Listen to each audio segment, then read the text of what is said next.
Welcome to the Conscious Diabetic Podcast. Good morning, good afternoon, or good evening, wherever you may be listening to on this little rock that we call Earth. I am the Conscious Diabetic, Brett Taylor, and you're listening to the Conscious Diabetic Podcast. Today, we have another crazy runner who likes running long distances and doing sort of long distance exercise regimens or routines or Ironmans or all sorts of things. He hails from Texas again, another one of our Texas friends, Eric Dutcher. Is that right? I said it right, Dutcher? Yeah, did well. Yeah. With the accent and everything. Yeah. So, welcome, Eric, and thank you for taking the time in joining us. As you know, we are here to talk diabetes. You are a type 1 diabetic as well, like a lot of us that listen to this podcast. But you, again, you do the focus on fitness, really. You're quite a big pusher of keeping healthy, doing the fitness side of things, running long distances, and I think, do you do triathlons as well? Because that's the Ironman thing, isn't it? Yeah. So yes, it is. Yep. Yeah, the triathlons as well. So let's delve into your story, which is what we always do, is go back into your past. So please tell us how you you discovered that you were diabetic, really. Okay, sure. So I was a active 26-year-old, just starting off in my career, trying to kind of make my mark in business. And I lost 30 pounds from where I am today. And my clothes were falling off. I wasn't sleeping well at night, ravishing thirst and hunger, yet losing weight. So classic symptoms. Mm-hmm. And, got ushered into that white room with the doctor that kind of changed my world and really warped my sense of who I was and what the world meant to me from that point forward. Cool. So again, you said you were sort of the 26 years old.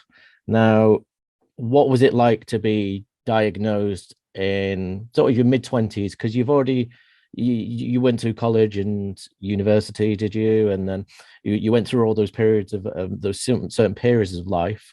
So, and into your mid-20s, as you say, you're starting to do your own business or do business, and then out in the wide world. So I don't think we've ever touched on it before, as sort of in your mid-20s or through your life, how did that affect your sort of social gatherings, shall we say, or like being out with your friends? Because obviously non-diabetics, they generally go out on normally drinking and doing whatever else, and like there's a lot of social activity, and being diagnosed in sort of a prime time of going out, should we say, in your life, what was that sort of effect? Yeah, it was hard to adapt to being out at all. I remember when I was first diagnosed, the doctor presented me this plastic case, and I'm sure it was one of the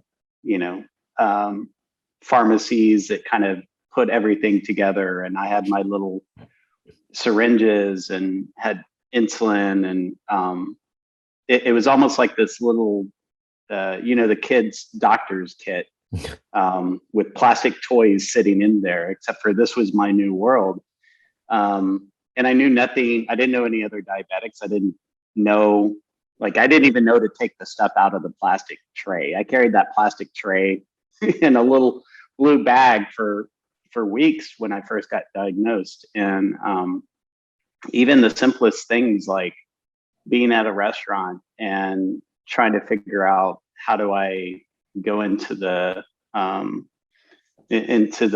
loo and try to take care of my diabetes there, because I was incredibly self-conscious about the fact that I had this thing that made me different, and was it okay to be at restaurant table and pull out a needle to give myself insulin. So I don't know that it affected, I wasn't going out partying that much, but just being out, away from my home, away from my natural environment was difficult. Yeah. And I think when we look back 20 years ago, even then, the information like what we have now was nothing in comparison. Social media didn't exist, did it? I think the most we had was some publications or some newsletters, because email was sort of fairly new. Obviously, I remember, I think 25 years ago was when the first emails and AOL. So yeah, that was sort of, you starting to ride the wave of sort of electronic communication to reach out to people with diabetes. Now, what was that learning curve like over the coming years? So as you sort of got comfortable with things, did things improve for you? So I actually spent 10 years really struggling with getting off of the couch. There was a lot of fear-based messaging back then. And there probably still is today. What the doctors would tell you sounded, incredibly scary. And I was married to an ex-wife that, lived into that fear. And, I got, scolded for walking around barefoot, something I loved to do as a kid, just because, the messaging around protecting your feet. Yeah. Everything that, my family growing up, my mother growing up about be safe and be careful was just being magnified by the environment I was in, which was a incredibly negative environment as well. So all of that just kept feeding to this environment of fear and limitation and living into a lie and changing who you are because of a chronic condition. And it really wasn't until about 10 years later until I exited the marriage and really started stepping out and stepping beyond that fear, that my life changed, or more appropriately, my life returned to what it was when I was young. So I think that the potential of your life returned, because it wasn't controlled by fear. And I've been there a lot with fear, mainly from when I lost my eyesight, when I had the retinopathy, and sort of most of my eyesight's gone. But especially the vaccine thing as well at the moment. So when COVID came out, I was locked in fear during that year, waiting for the vaccine to come out, because I really wanted it, because there was that, I think, 80% more chance of it going horribly wrong for someone with a chronic condition.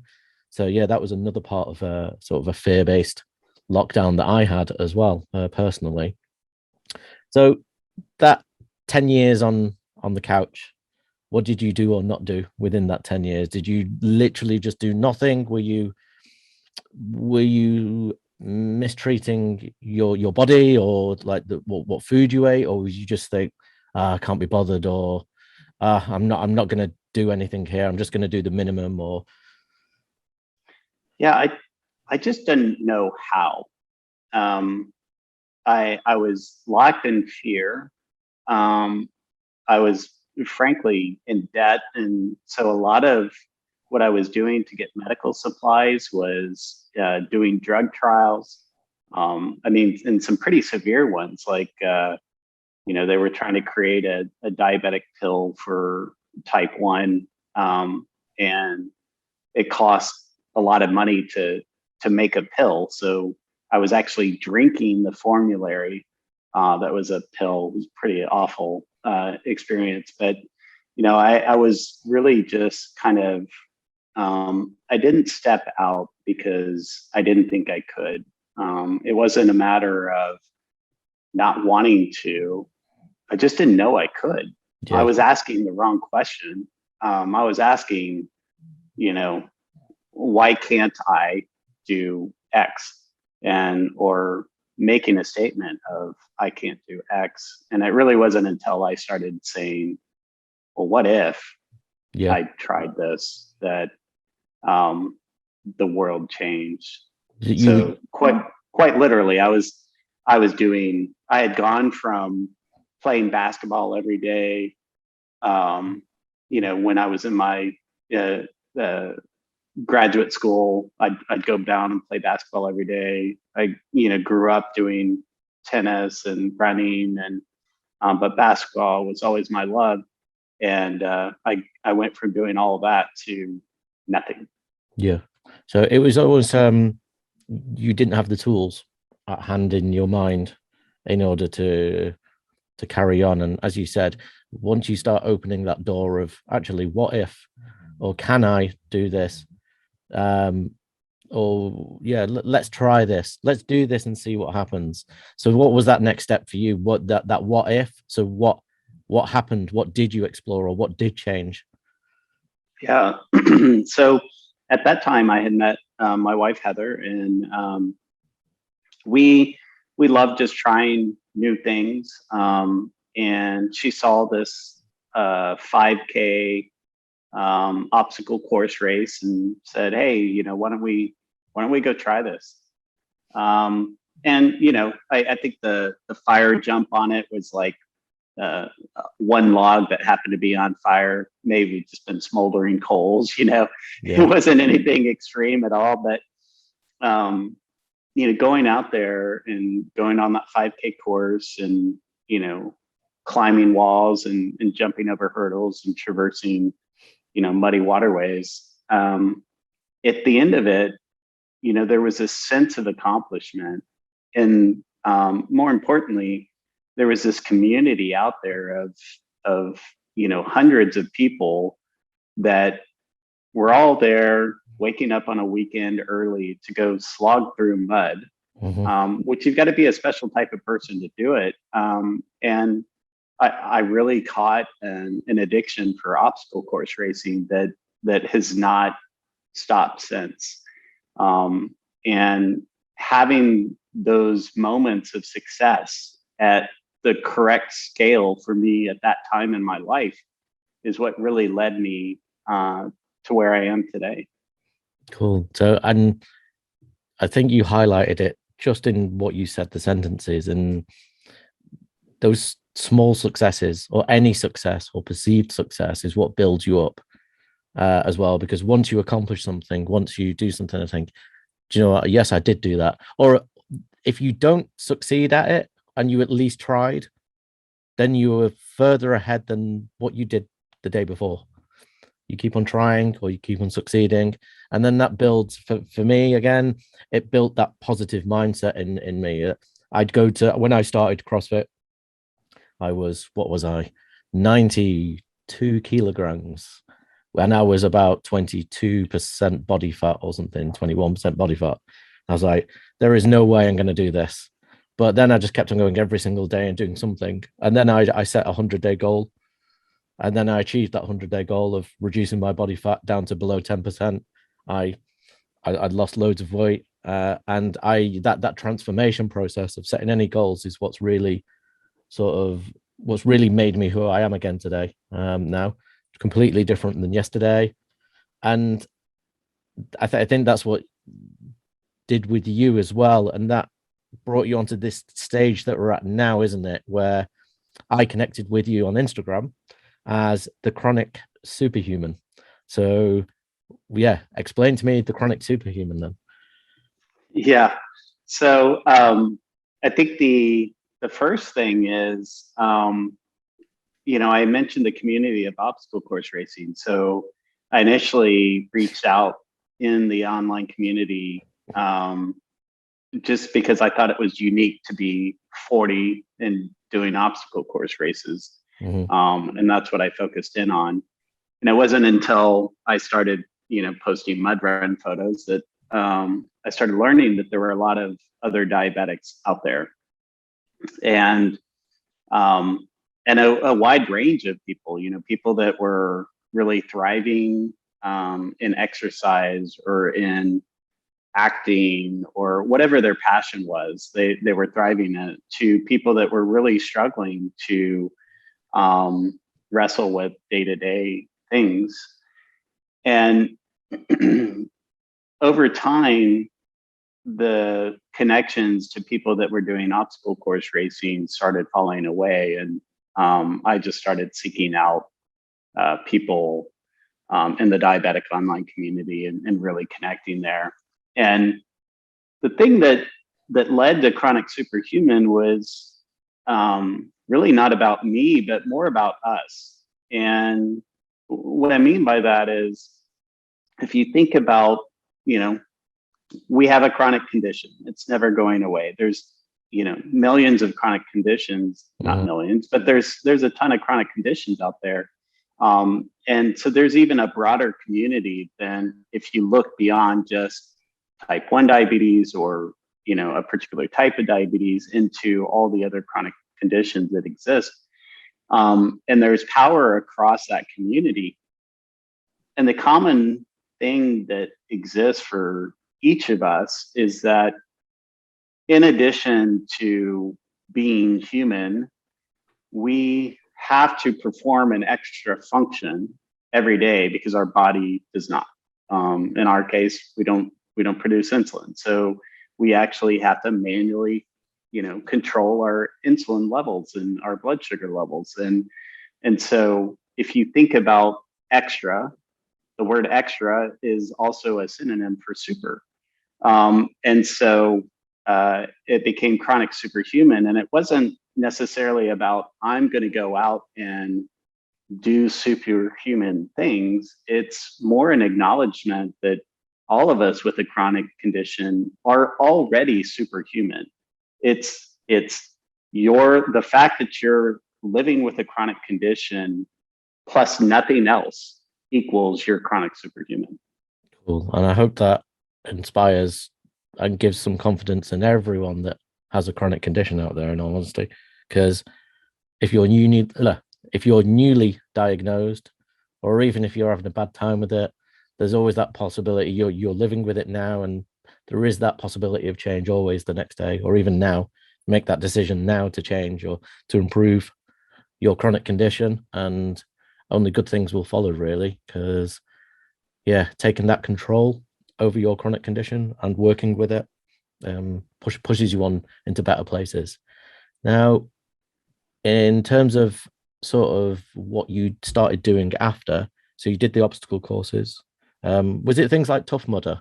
Yes. Yeah. Yes. So Tough Mudder is actually my absolute favorite franchise of obstacle course racing. The community there it's very team based. Yeah. As opposed to individual. Spartan skews a little bit more individual, but Tough Mudder has obstacles that you can't complete without a team. Every race beforehand, they say, look to your left, look to your right. These people are your team, leave no person behind. And that there's in a ableistic culture, there's a recognition that not everybody can do every single obstacle. And so what they say is, challenge yourself to do all the obstacles that you can. Don't leave anything on the table, but, you're not going to have to do a burpee if you miss an obstacle. Yeah. Sorry. Go ahead. Yeah, I do want to do a Tough Mudder at some point. I think it's on my list of things to do next year. Excellent. So it went from Tough Mudder and the obstacle courses and exercises, and then we went on to, you went on to other activities, didn't you, as well? Yeah. So I would say kind of the peak of the obstacle course racing was in 2019. I got a group of diabetics together, and we called it More Unstoppable Diabetics. And I flew around the US to different Tough Mudder sites and gathered up diabetics and helped them complete their first Tough Mudder, because, just having someone to come alongside you and something that you want to try is huge in confidence building. And then we capped all of that off with, there were 5 of us diabetics that took on World's Toughest Mudder, which is a 24-hour obstacle course race. And it's a 5-mile loop that you complete as many laps as you can. Wow. And the 5 of us completed, 200 miles that day, on a pretty rigorous course where there were penalties there if you couldn't complete an obstacle. So, but moving from, once I got to that level of endurance, athleticism, I really started looking back at who I was as a kid and what I enjoyed doing. And ironically, one of them was, we had mud day at my preschool, and I loved doing that. But the other thing I remember as a memory from childhood is I would sit and watch with my dad, who's now deceased, ABC's Wide World of Sports, which was a U.S. television program that would highlight sports that you wouldn't normally see on TV. And there was this thing called the Ironman. And I remember thinking it's, amazing, these people going out and, swimming, 2.4 miles and running, a marathon at the end, and in between having a bike race, it's, 112 miles, which, I forget the conversion. I know, it's about, I know a marathon's 42. Yeah, but it's about 200 kilometers, I think, or maybe, something like that. Yeah. And, seeing those people complete such a major athletic event, I remember thinking as a kid, I want to do that someday. And I was never fast. Like, I had asthma. I was never your quintessential athlete. I'm 5'9", I'm undersized, I'm slow, but I never give up. And determination's a hell of a thing in an endurance event. So about 20, I guess in 2017, I did my first triathlon, and it was, 300-yard swim. So it basically, very few laps across a pool.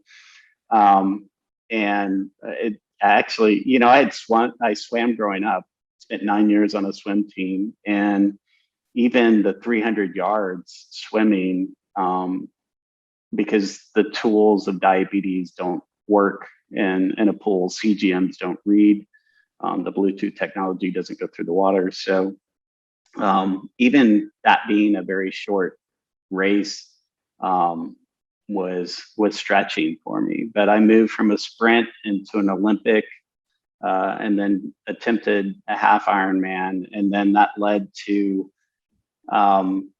I signed up for Ironman Texas in April of 2019 is when that was supposed to occur, April of 2020, and we all know what happened. Yeah.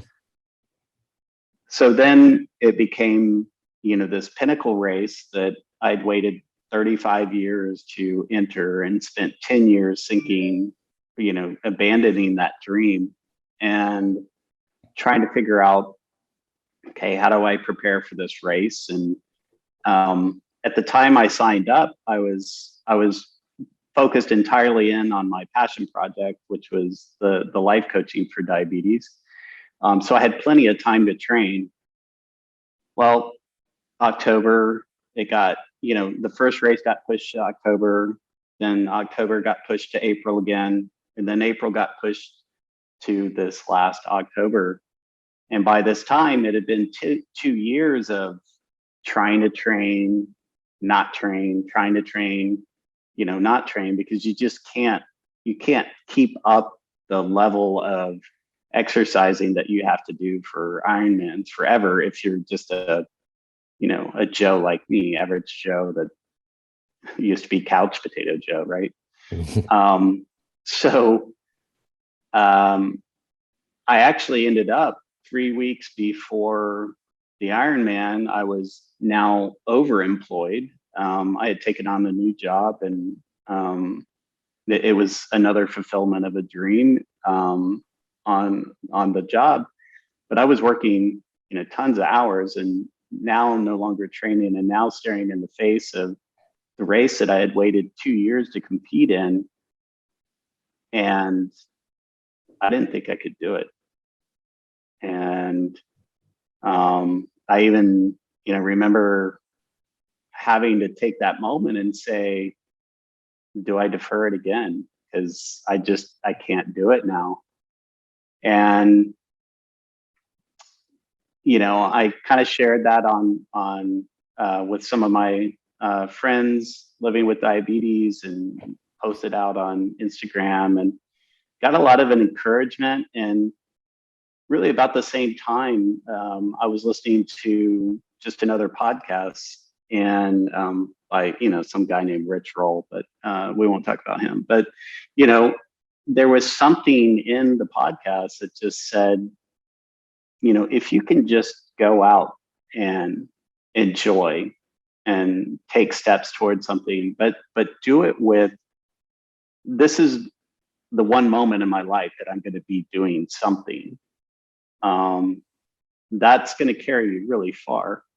And it was really focused in on an interview with someone that was talking about, high-fiving the mirror, which seems, really crazy to do. But like, when we never high-five ourselves, we never like telling ourselves good things. We're always looking in the mirror, giving negative, feedback. And we would never do that to somebody else, but we do it to ourselves all the time. And just having that kind of support from the community, the timing of that realization that I was just negative self-talking my way out of doing the race, I decided, you know what, I'm gonna go out and do the race, and I'm gonna enjoy the day, because this is the one time in my life I'm gonna be doing it.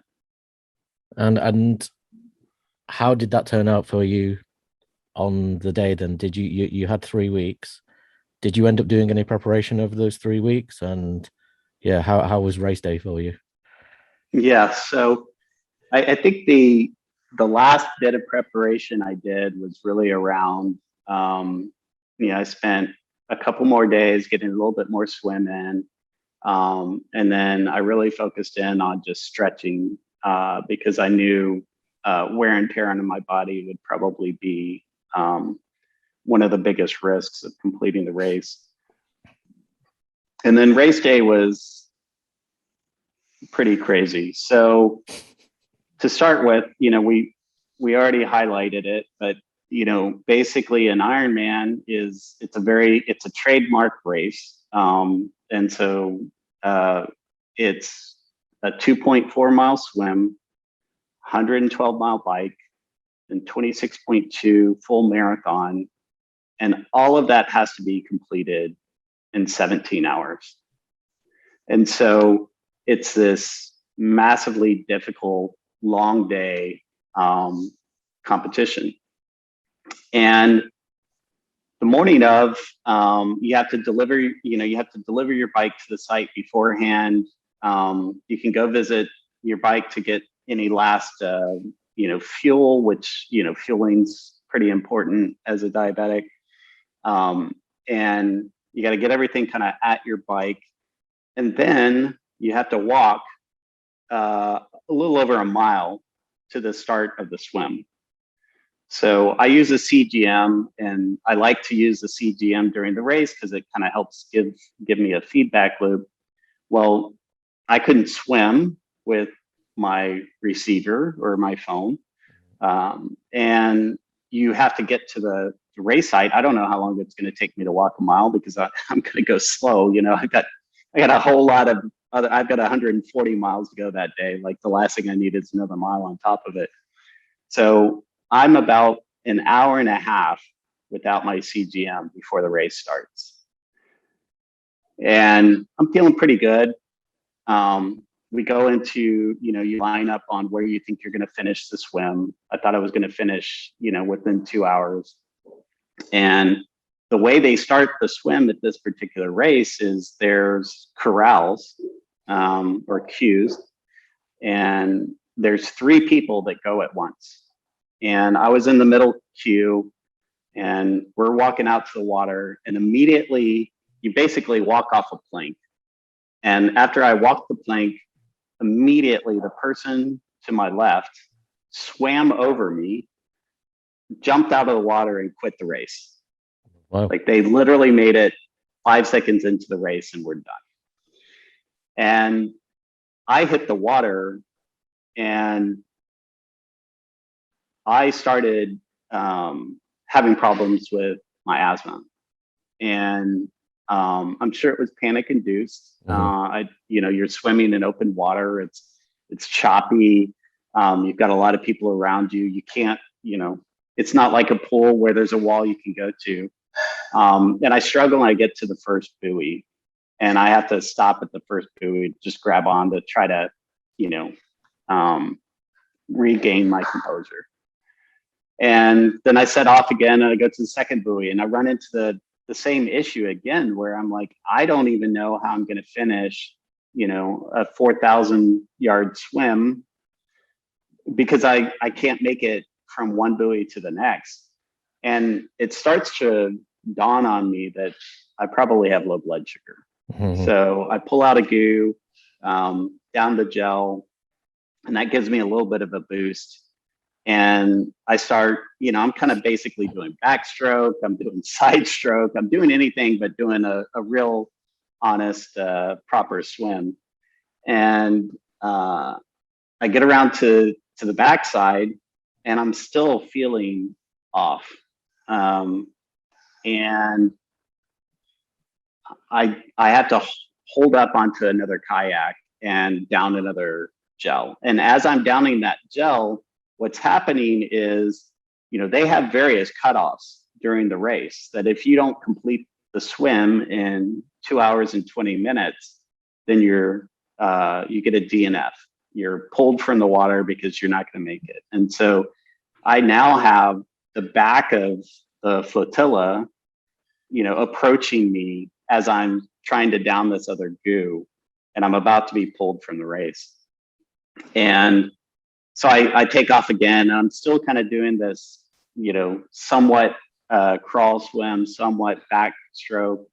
And this guy comes up to me on a kayak, and he points at me, like calls me out, and he says, if you don't start swimming, you won't finish. And from that moment on, something clicked, and I was able to, push through and get out. So I finished the swim at 2 hours and 9 minutes. So 11 minutes more, and I would have been pulled from the race. And, I've got these pictures just screaming, because I felt like I had just, I had not drowned. And that was like the success for the day. And in fact, that was that same thought, like the rest of the day, I could sit there, and if I was getting in a bad mood, I'd just laugh. I was like, I almost drowned on the swim. That's pretty funny. So we get out, and now I'm into the bike, and bike's going pretty well. I'm cheering with the crowds as they go along. It's a big part of it for me. Like the volunteers, the spectators are out there cheering people on. So as an athlete, I try to cheer them on as well. It kind of helps build up the energy. And I get out on the bike ride, and I've been on the bike for some time. It's a ride that's ultimately going to take 8 hours or so. And I see a sign that says 70 miles, and I'm like, oh, this is awesome. I'm already 70 miles in. I'm getting pretty close to being done. And then I go a little bit further, and then I see a sign that says 20 miles. And I keep going, and I see another, number. So I finally get to an aid station just past mile 40, and I'm like, somebody's got jokes out here. Like Ironman's got jokes today. Like they're just throwing random mile things out there. Like I can't decide where I am in this race. And this very nice volunteer said, well, I think it's because, you have to do 2 laps on this route. And I was like, I totally, my mindset from there had been every time I went up an overpass, because it was on a large freeway that you had to do with raised overpasses.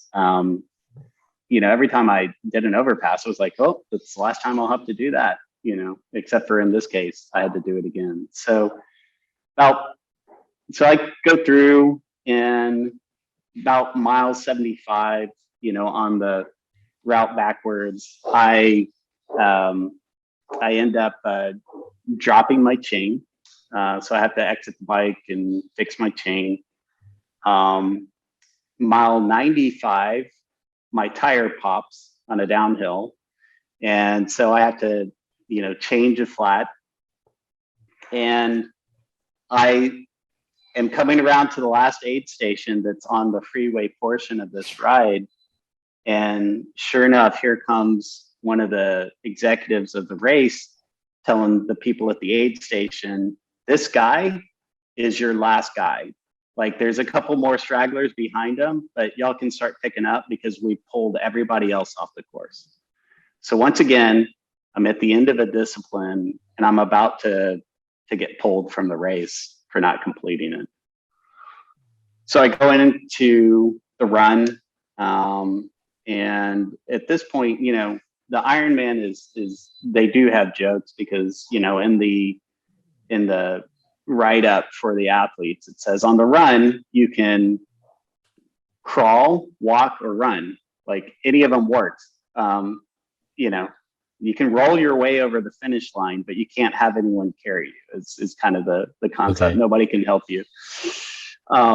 So I'm going in the run, and it's now I'm at mile 22, and I've got an hour to go. And one of the volunteers shouts out, "Hey, you've still got 5 miles to go, and they're going to close that finish line in an hour." And so now I haven't run a 12-minute mile this entire marathon because it's just, you're beat from a long day. But I put everything I can in. I pass a couple people that, their significant others had come alongside and said, "How's it going?" And they're like, I'm not going to make the finish line. I'm not going to make the finish line. And they just they gave up. Right. But I kept going, and I run through, I'm turning the corner, and, they're yelling out, "Eric Dutcher, you are an Ironman." And it was a really, thrilling event to be a part of. I may have been, doing shout out like a wrestler, "Let me hear you," just as I was incredibly excited. And I get to the end of the race, trying to figure out my food. I'm a little bit disoriented from, managing diabetes throughout the day and just, sheer exhaustion. And I get back to the hotel room. And remember, I started this conversation with, this is a race, 2.4 miles, 112 bike, 26.2 run that has to be completed in 17 hours. And I pull up my official app, and it says, "Eric Dutcher, official score, DNF, did not finish, time 17 hours, 1 minute, and 23 seconds. Come on.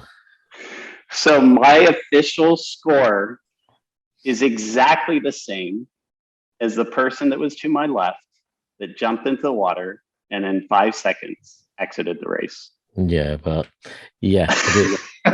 it didn't come with the same feelings and the same emotions. I want to loop back, and this is a part of actually a part of what you did with the Ironman, but also the endurance stuff that you did. I'm really interested in the strategies you used in terms of A, your insulin management, and B, your food that you had and how you fueled up, when you fueled up, or what was the sort of strategies you put in place, especially with the earlier obstacle course one where you did the 24 hours, and that obviously is pretty non-stop. So yeah, what foods were you eating? When were you eating? And sort of, yeah, you have the tandem, don't you? Is it, do you, all right, tell us what technology you have first then, instead of me guessing. Yeah, no, that's fine. The technology I use is I use a Dexcom CGM. I use an Omnipod pump, Okay. and I leverage the DIY loop Yes. program. Okay. So so fueling.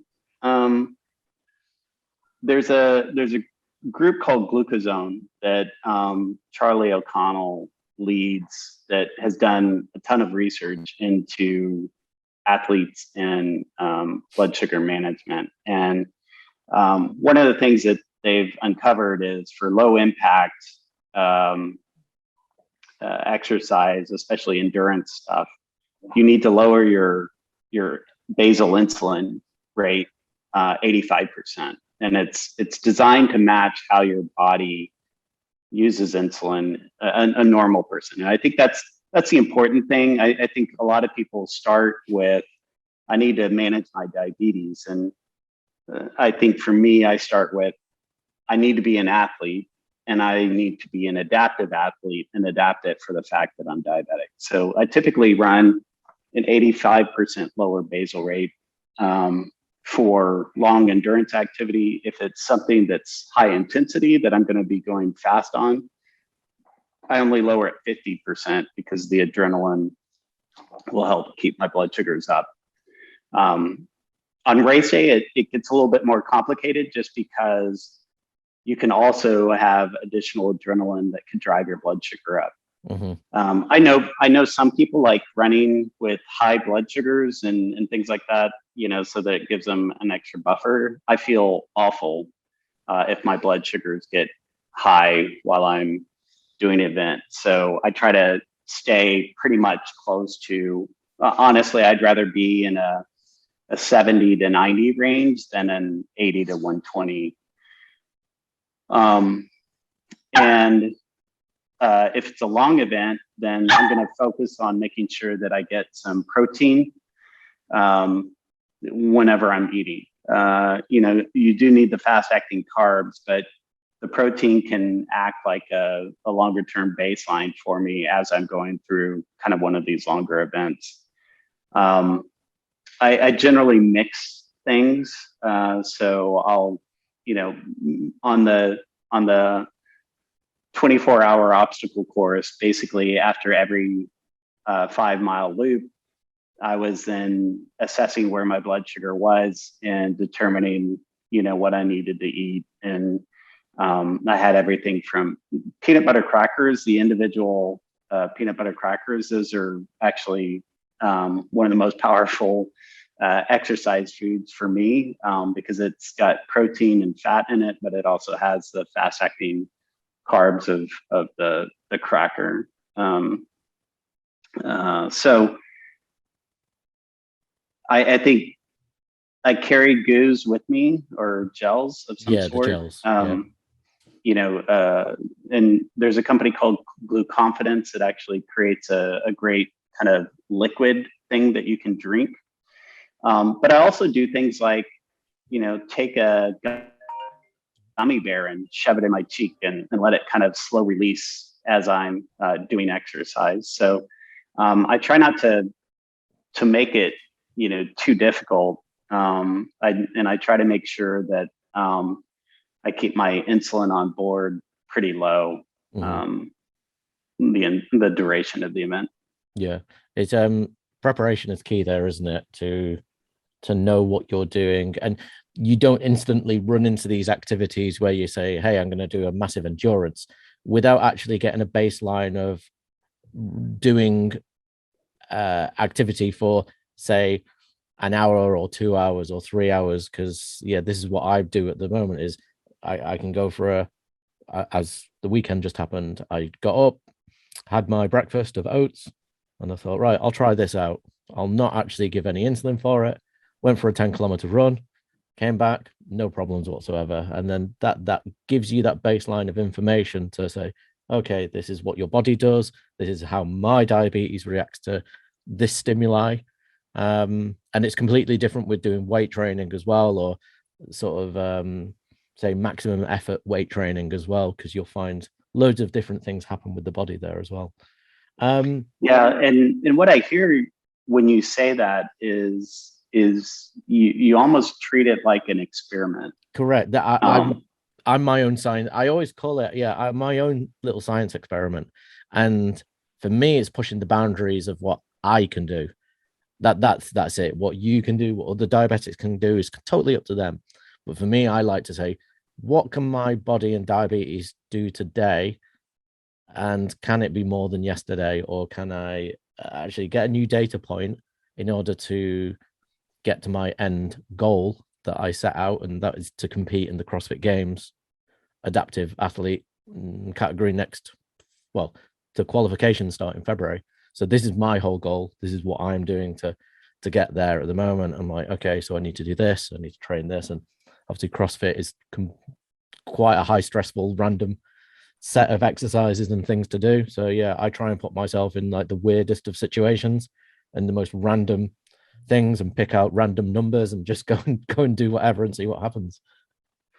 Yeah, and that's a really healthy approach. I think there's, as I've talked to people over the years, there's a lot of, I can't do this, or, I've gone out and every time I go low. And, if we treat our activities like small experiments along the way, we're going to learn something in everything we do. And if something you're doing isn't working, then change a variable. Exactly. But also give it some time, because our bodies begin to adapt, and you start training your body to operate in a different environment. If I haven't swam for several months, the first swim I go out, my blood sugars are going to drop like a rock, and I know that. But if I've been doing it for a while, yeah. I really want to touch on this, because this is something I have a big problem with. So if I go swim, I live right near the sea. If I go for a swim, even if I jump off a boat or a friend's boat and go for a swim, 10 minutes, my blood sugar goes absolutely insane. It's like, what on earth are you doing? Now, how do you manage that swim process? Is it that same experimentation? Or I just found swimming is one of the things that really throws my blood sugar off, really throws it off. Yeah, I think until your body gets used to it, which it will over time. When I'm training with the swim, I don't drop like a rock very often at all, Ironman experience aside. But, if you initially, the goal is for me when I'm first starting one of those exercises is to catch myself on an upswing rise of sugar. So get something in me that's going to start accelerating my blood sugar about 15, 20 minutes into what I'm doing. And that way I've got an upward push against my downward push. And, if you're swimming in a pool, then obviously you can just have gel or glucose tabs to the side. And if you're swimming in the sea, it's pretty easy to tuck in some sort of gel into your suit somewhere. Yeah. Okay. So we've pushed on the strategies. We've had your stories. Again, even that motivation and inspiration side of things we touched on was and it's part of my mantra as well, is to never give up or never quit. And there's another mantra I've started taking on when I do my training, and this is courtesy of David Goggins. I've watched him on Joe Rogan, but his was there is no finish. In my mind, I always say there is no finish. There is no finish, and when I know there's a finish line, I almost think, oh, this is the time to give up, or this is the time to stop. But as with diabetes, there is no finish. There is no end, it seems. So those are sort of my mantras that I take on board when doing crazy activities or living day to day, really. The technology in your life, that you touched upon, the CGM and Omnipod. And I was a user of Omnipod a few years ago, and that was my introduction into pumps. And I have to say, the tubeless side of things was one of the most amazing parts of it, and the freedom that any pump gives you to have that basal constantly, and then to bolus and to do everything was amazing. So when did you get the Omnipod, and how was your interaction with the technology when you first got it? And sort of, do you change your basal a lot? Only because what I do typically is every 2 or 3 days I try and tweak my basals based on certain things that are happening, or like, oh, I'll change that slightly because it might not be sitting where I want. So yeah, how do you interact with your technology? Yeah. So I was convinced by others that I didn't want technology attached to me early on with diabetes. It was a little bit more of a control thing. And, I would be told things like, well, you don't want something attached to you all the time. And it was this kind of not wanting to feel different, not wanting to be spotted in a crowd. But when I adopted technology and I had access to technology, it's been a huge help for me. And I never used a tube pump. I couldn't, I have a hard enough time like banging my Omnipods against a door frame or yanking it off during the middle of an obstacle race. So I'm pretty hard on my devices.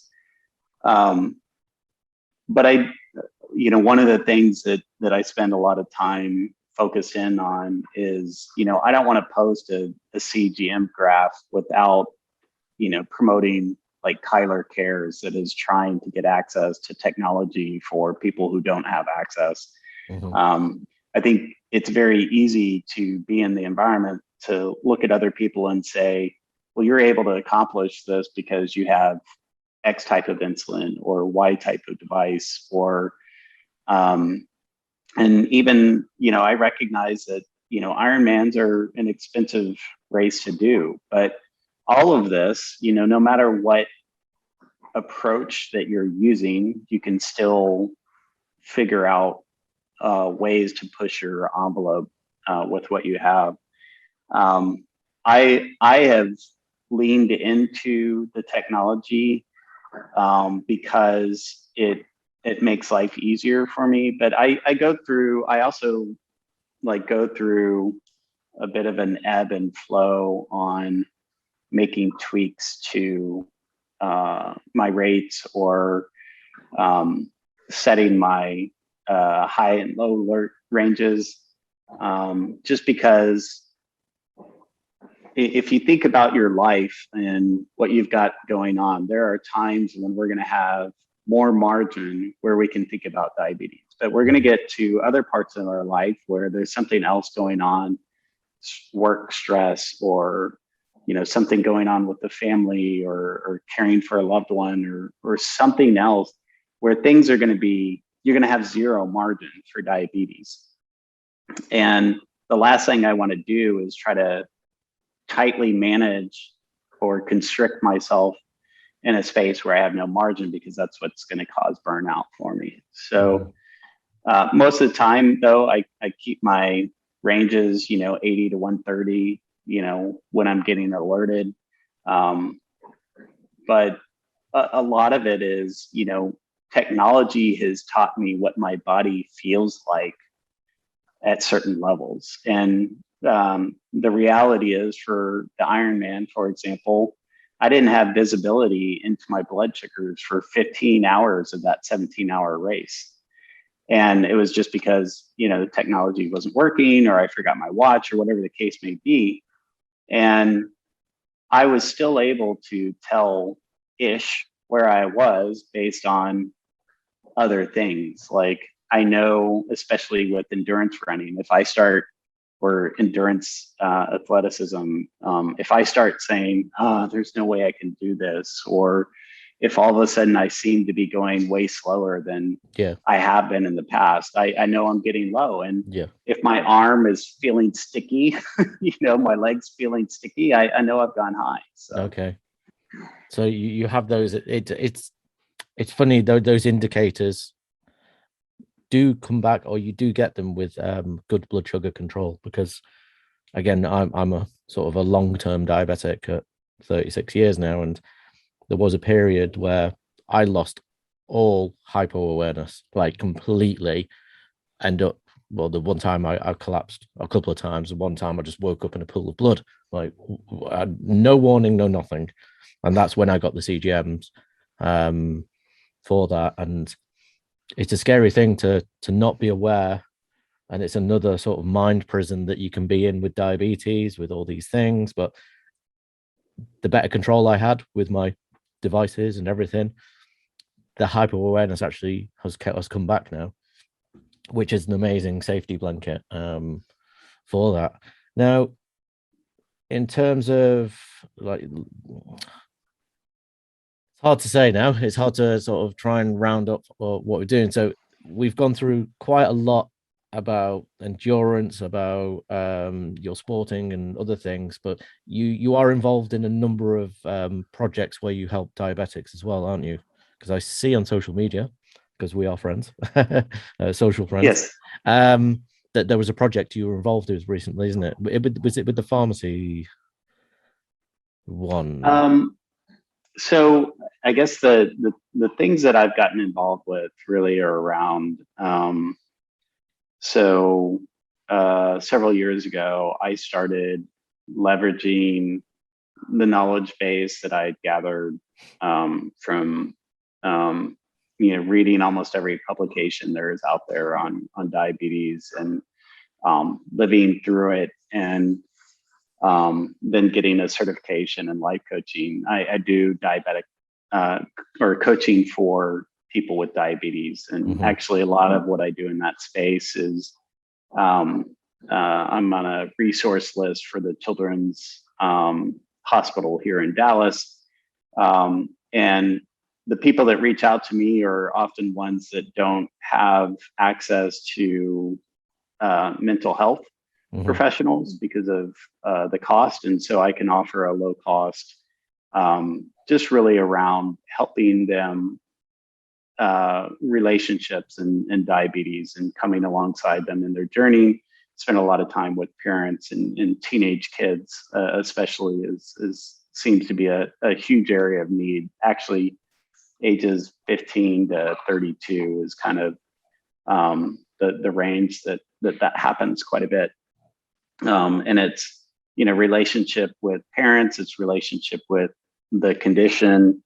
But the other thing that I do is, the first marathon that I ran, I didn't want to run alone. So I joined up with the Diabetes Sports Project. They were gathering a group of 20 diabetics to go run the Sacramento, California International Marathon. And that was a really powerful experience, being around others who had been there, having someone that could encourage me along the way, a guide that had been there before. And so my relationship with the Diabetes Sports Project has been, building over the years. They were a co-supporter and co-sponsor on the Project Mud initiative that I did with the obstacle course racing. And early in 2021, they asked me to come on board to be their chief operating officer. So we're all volunteers, and just like any volunteer organization, it's hard to pull away from our daily lives to invest time in it. But we really focus on making sure that everyone knows to share their story. I listened to the intro of your podcast, and you do have a story to share, and your story is going to touch people. And the more that we can get people to share their story, that's what's going to drive awareness. That's what's going to drive change in people's lives. And my story is not going to resonate with everybody. And so I need as many people, or I want as many people, we should want as many people as possible sharing their story, because somebody is going to be impacted in a positive way from hearing what you have to say. Yeah, this is the whole reason I started this was, again, from, as you highlighted that for me, from 5 years old in the 80s, there was no conversations that were really had, because in the UK, or I got diagnosed, I was in hospital for 2 weeks, and then it was off you go, off home, and then go manage your diabetes. And then it was occasional hospital visits, and then growing up through teens, again, I was the only diabetic. So you live this isolatory lifestyle, or you used to before social media and everything. And then, yeah, growing up through my work life, then through business life, then through all the other things, again, going through, as most diabetics will probably do at some point, is go through ketoacidosis a number of times, or again, through recently, again, my heart stopped, was nigh on stopped, and again, I collapsed. And when I broke my spine, when I did all these things, and there was no comment. The only people I talked to was my wife and a couple of others, but it's really hard to share these stories with other diabetics. And so this is why I've been reaching out to you guys and athletes and fitness people or leaders in the field, because it shows there are other people out there.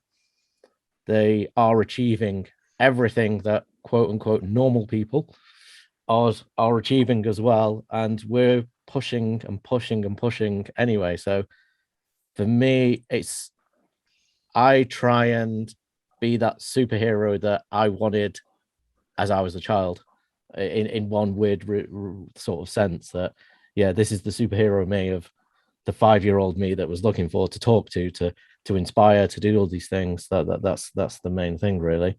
So, and hence why doing the CrossFit as well, it's just the craziest thing, which I absolutely love. And you touched on it before, and I was going to say it was doing the high five in the mirror. And I actually do visualization stuff. I visualized myself on the number one podium, or winning that adaptive athlete thing, to as payment for everything that I went through when losing my sight. Literally, like, it was worth it in the end, or it has been used for positive. So hopefully I'll be on your side of the world next year, doing the competition. So I hope so. Yeah, that'd be great. No, and I think that's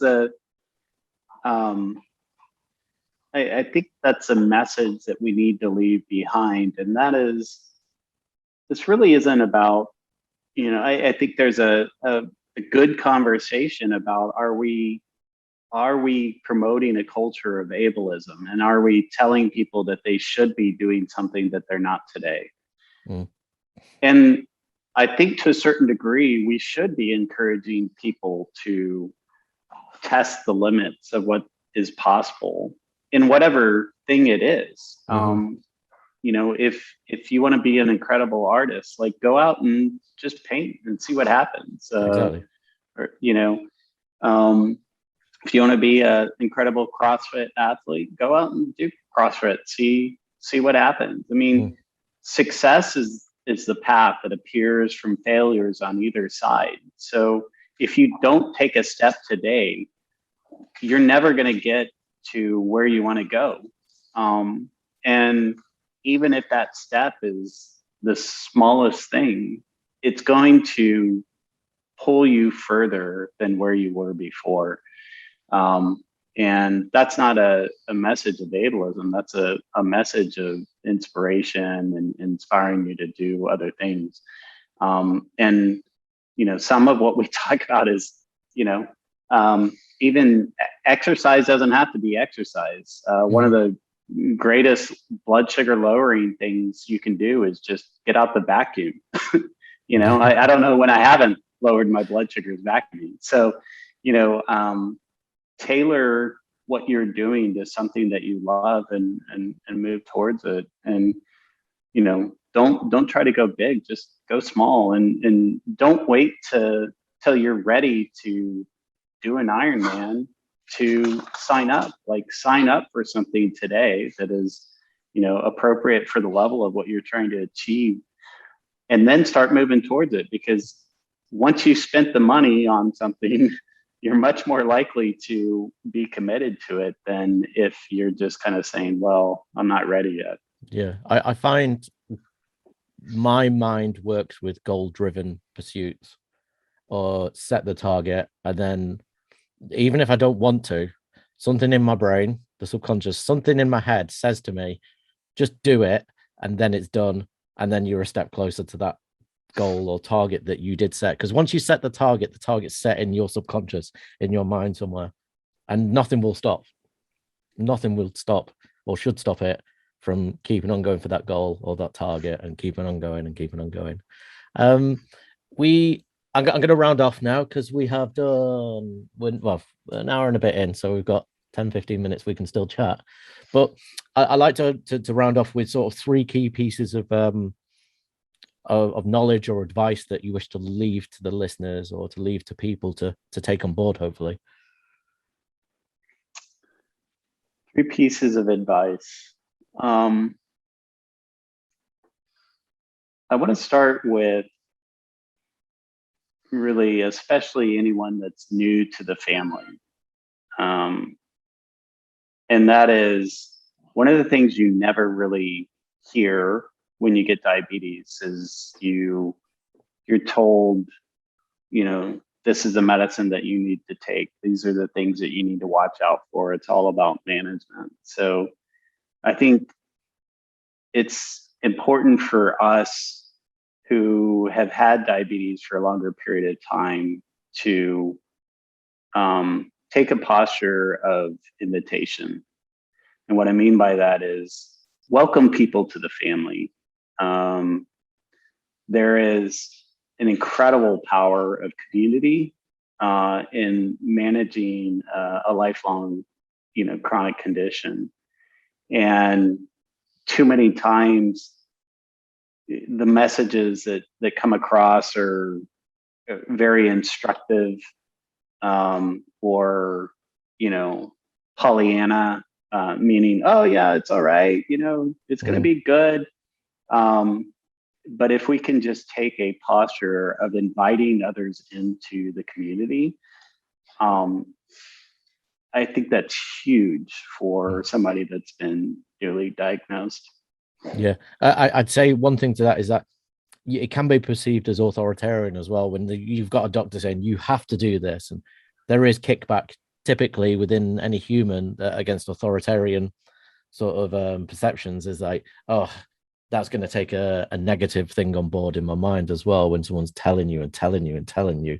And as you say, an invitation within a community, I think, is a much better vehicle in order to facilitate that. Yeah. The second thing is I would say that, and it's probably something that people don't necessarily think that they would hear from me, is that diabetes does suck. And I think it's important to acknowledge that. Otherwise, we are denying the reality of what we're dealing with on a day-to-day basis. And if we continue to give a message that says diabetes doesn't suck, or, you know, hey, look, I knew so-and-so and they did this and they had diabetes, it gives this impression of, you know, something is wrong. And we really need to acknowledge, and, you know, we call it, lamenting the fact. Go ahead, like, shake your fist, cry at the moon, like, yell at, you know, question, you know, wherever your faith lies, like, push against that. Because if you just try to keep those emotions down, or force somebody else to keep those emotions down, it's like trying to keep a beach ball underwater. It just doesn't work. Mm. And it's just going to pop up at a time that you don't want, and you're going to sink. Yeah. So if you should allow yourself to go through a grieving process, and encourage other people to grieve as well. I think this is, flipping it back to my experience, I think this is quite prominent within males, and as you said, in teenage males and growing up. It's a thing about having emotional control or the ability to acknowledge emotions, which I never did growing up, and it caused me a lot of problems with that. And it only really started getting better as I started communicating more about it and talking about it and letting those emotions out. And things did get a lot better once that started happening. Really, being exposed or vulnerable with diabetes is probably one of the best and strongest things you could ever actually do. Yeah. And I think the other thing is really around engaging and sharing your story. It's, 2020 really brought to the forefront in my mind, just incredibly the systemic inequalities that we have for healthcare, and the incredible ease by which I can make an assumption about somebody else's experience. And I can make a recommendation about how to go do something that is completely misaligned with somebody's access or lifestyle or cultural preference. We talk about, I talk about wanting to keep my diabetes hidden. That's in an environment where it's entirely culturally acceptable to be diabetic in my culture. But in some cultures, it implies something is broken or wrong. And families spend, lifetimes trying to keep, a chronic condition hidden. Mm-hmm. And if we don't take the time to share our story, because it is unique, and we don't take the time to engage and listen to other people's stories, then, we're crying out into the ether, and we're actually not working towards reasonable change, and transforming people's lives. But when we actually listen and join people where they are in their struggle, or join people where they are in their success, some of the greatest moments in my life have been not about a success that I was trying to accomplish, but a success that somebody else wanted to accomplish, and I just happened to get to be a part of it. So invest and engage in other people's lives, especially those of people that have different experiences than you. Mm-hmm. Okay, that's some very sound and thought-provoking stuff for people to think about, really. And it is, I could sit here all day talking with you, like I said, with Don Muchow and Paul Coker and the other guys that I've been speaking with. Is we could literally talk all day about things. And again, hopefully I'm going to get a USA visit at some point, and then I'll be able to meet up with everyone, which would be awesome. So yeah, just a quick thank you for taking the time out to speak with me, and I'm hoping maybe we can talk again in 6 months or 9 months and see where life is for you, and be happy to do that. How things are. So is there where can people find out more information about you, social media, websites, or any resources that you wish to push people to?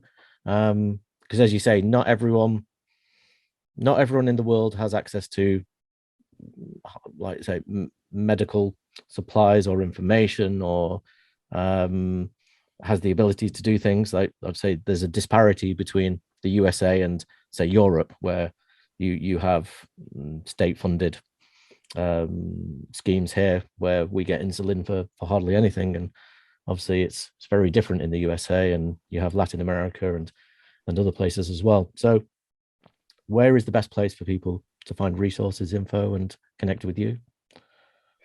Yeah, I think if you want to reach out to me, the best place to find me is on Instagram at Chronic Superhuman.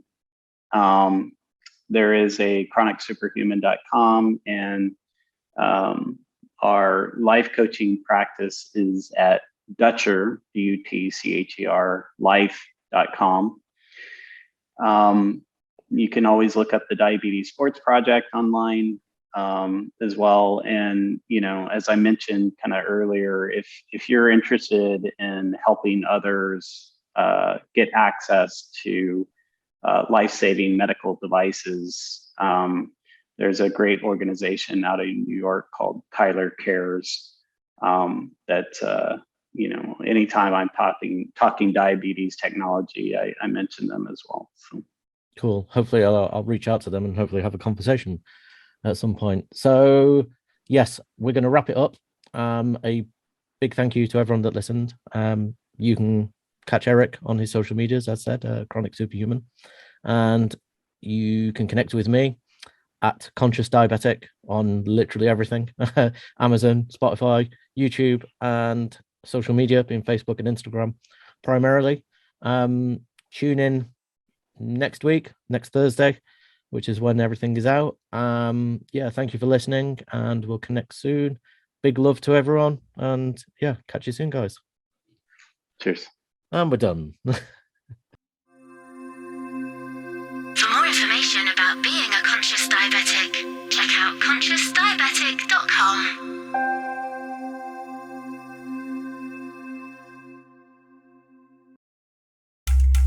Check out our Conscious Diabetic socials on Instagram and Facebook at Conscious Diabetic. Are you a conscious diabetic? Leave us your reviews and feedback.